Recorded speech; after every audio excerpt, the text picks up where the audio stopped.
আপনার নিজের জন্য কি 6 মাস সময় হবে? একবার ভেবে দেখুন তো। শুধুমাত্র 6 মাস, খুব বেশি না। এই 6 মাস নিজের জীবনে অপ্রয়োজনীয় বিষয়গুলো সরিয়ে রেখে শুধুমাত্র নিজের জন্য সময় দিবেন। কি করবেন এই সময়ে? নিজের স্বপ্ন পূরণ করবেন, নিজেকে নতুন করে গড়ে তুলবেন। আমরা প্রায় বলি সময় পাই না, কিন্তু সত্যি কি পাই না, নাকি সময়টা এমন কাজে নষ্ট করি যেগুলো থেকে আমাদের জীবনের কিছুই যোগ হয় না? যেমন ফালতু আড্ডা, অর্থহীন দুশ্চিন্তা কিংবা সামাজিক যোগাযোগ মাধ্যমে স্ক্রল করা। এসব বাদ দিলে দেখবেন আপনার হাতে কত সময় পড়ে থাকে। চলুন 6 মাসের জন্য একটা নতুন পরিকল্পনা করি। এই পরিকল্পনা যদি মেনে চলতে পারেন, 6 মাস পরে আপনার জীবন একেবারে অন্যরকম হয়ে যাবে। প্রথমটা হলো ফালতু আড্ডাকে না বলুন। বন্ধু ফোন দিয়ে বলবে, চল টোটো করে ঘুরি, আড্ডা দিই। আপনি জানেন সে আড্ডা থেকে কোনো কাজের কথা উঠবে না, শুধু সময় নষ্ট। এখন কি করবেন? বিনয়ের সঙ্গে বলুন, না রে ভাই, আজ পারবো না। প্রথমে এই বিষয়টা কঠিন লাগবে, কিন্তু একবার চেষ্টা করে দেখুন। প্রতিবার না বলার পর যখন দেখবেন আপনার সময়টা সৃজনশীল কাজে যাচ্ছে, তখন গর্ব অনুভব করবেন।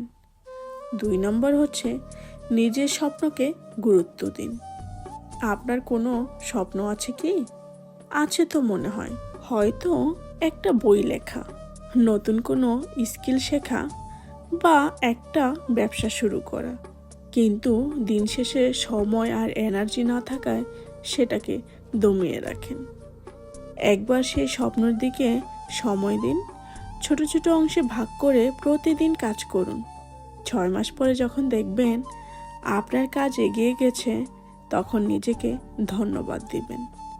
3, যে পরিবেশে আপনাকে গ্রো হতে দেয় না, সে পরিবেশ থেকে বের হয়ে আসুন। আপনার আশেপাশে এমন কিছু মানুষ আছে যারা সবসময় কি শুধু নেগেটিভ কথা বলে, আপনাকে হতাশ করে, কিংবা এমন পরিবেশ যেখানে বসে শুধু সময় নষ্ট হয়। এই 6 মাসের জন্য তাদের থেকে দূরে থাকুন। নিজেকে এমন মানুষের সঙ্গে যুক্ত করুন যারা আপনাকে উৎসাহ দেয়, অনুপ্রেরণা দেয়। 4 নম্বর, দৈনন্দিন কাজগুলো গুছিয়ে নিন। দিনের কাজগুলোর একটা তালিকা করুন। সকালে উঠে ভাবুন আজ কি করবেন, আর সেটা সময় মতো শেষ করুন। রাতের শেষে যখন দেখবেন আপনার সব কাজ শেষ হয়েছে, তখন একটা আত্মবিশ্বাস জন্মাবে, আর সেই আত্মবিশ্বাস আপনাকে আরও ভালোভাবে এগিয়ে নিয়ে যাবে। 5 নম্বর হলো নিজের শরীরের যত্ন নিন। এটা খুবই জরুরি।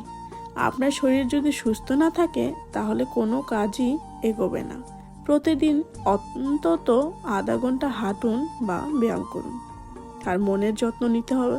প্রতিদিন সকালে 10 মিনিট ধ্যান করুন। দেখবেন আপনার মন শান্ত থাকবে আর কাজে মনোযোগও বাড়বে। 6 নম্বর হচ্ছে সামাজিক যোগাযোগ মাধ্যম থেকে বিরতি নিন। ফেসবুক, টিকটক, ইনস্টাগ্রাম, এগুলো যতটুকু দরকার ততটুকু ব্যবহার করুন। এই 6 মাসে ঠিক করুন দিনে 1 ঘন্টার বেশি এদের পেছনে সময় দেবেন না। এই সময়টা বরং কিছু শিখতে ব্যয় করুন। একটা অনলাইন কোর্স করতে পারেন বা একটা নতুন বই পড়া শুরু করতে পারেন। 7, প্রতিদিন নতুন কিছু শিখুন। নতুন কিছু শেখা মানেই নতুন দরজা খোলা। 6 মাসের জন্য একটা পরিকল্পনা করুন। প্রতিদিন একটা নতুন স্কিল শেখার চেষ্টা করুন। হয়তো একটা কুকিং, হয়তো ডিজিটাল মার্কেটিং, কিংবা কোনো নতুন ভাষা। 6 মাস পরে দেখবেন আপনি নিজেই একটা সম্পদে পরিণত হয়েছেন। ভাবুন তো 6 মাস পরে আপনি কোথায় দাঁড়াবেন? 6 মাস খুব বেশি সময় নয়, কিন্তু এই সময়টা যদি ঠিক মতো ব্যবহার করেন, 6 মাস পরে আপনার জীবন একদম নতুন মোড় নেবে। বিশ্বাস করেন, আপনি হয়তো নিজের স্বপ্নের একদম কাছে পৌঁছে যাবেন। জীবনটা একদম ছোট, কিন্তু আমরা এটাকে আরও ছোট করি অপ্রয়োজনীয় কাজ করে। 6 মাসের জন্য নিজের হাতেই নিজের নিয়ন্ত্রণ নিয়ে নিন। নিজের স্বপ্ন, নিজের লক্ষ্য, নিজের ভবিষ্যতের জন্য 6টা মাস সময় নিজেকে দিন।